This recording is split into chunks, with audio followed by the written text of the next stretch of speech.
Зборот Македонија му беше кошмар. Сега може мирно да спие и весело да слави. Потпис од двајца министри за надворешни работи и подадена рака за пријателство е подарокот кој го доби Метју Нимиц за својот 79-ти роден ден.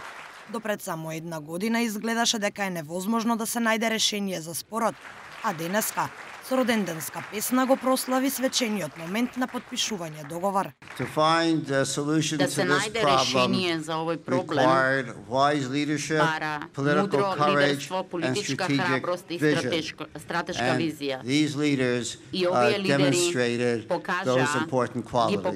покажа дека ги поседуваат тие важни квалитети.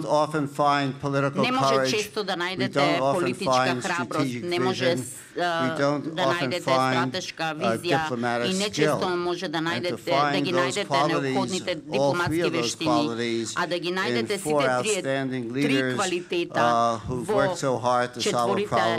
четирите лидери кои што напорно работаа е ретко и треба сите да бидеме благодарни што имаме вакви лидери во овие две големи земји. Метју Нимиц во изминативе години беше најпопуларниот странец во Македонија и Грција, но не подобро. Во двете држави беше гледан како полицаец кој се обидува да им напише високи казни на возачи кои стојат во место.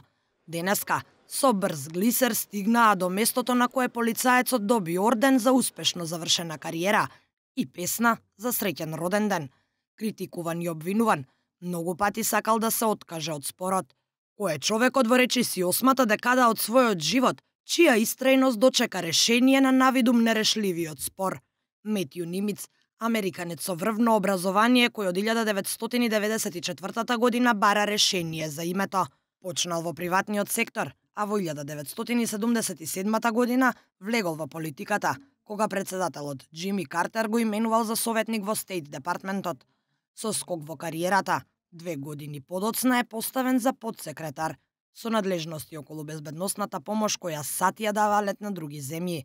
Со заминувањето на председателот Џими Картер во 1981 година и Нимиц заминува од политиката. До 1994-та Нимиц работел во познати адвокатски канцеларии на високи позиции.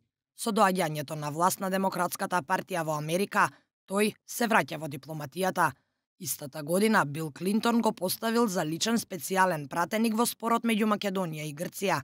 На таа функција останал до ноември 1997 година, кога го добил местото во Обединетите нации на медијаторот Сајрус Венс и станал главен медијатор во процесот.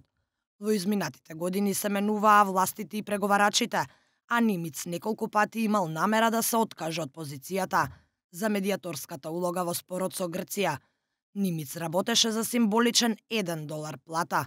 Со заработени цели $24 во својата медијациска кариера, Нимиц беше еден од најкритикуваните странци во двете земји.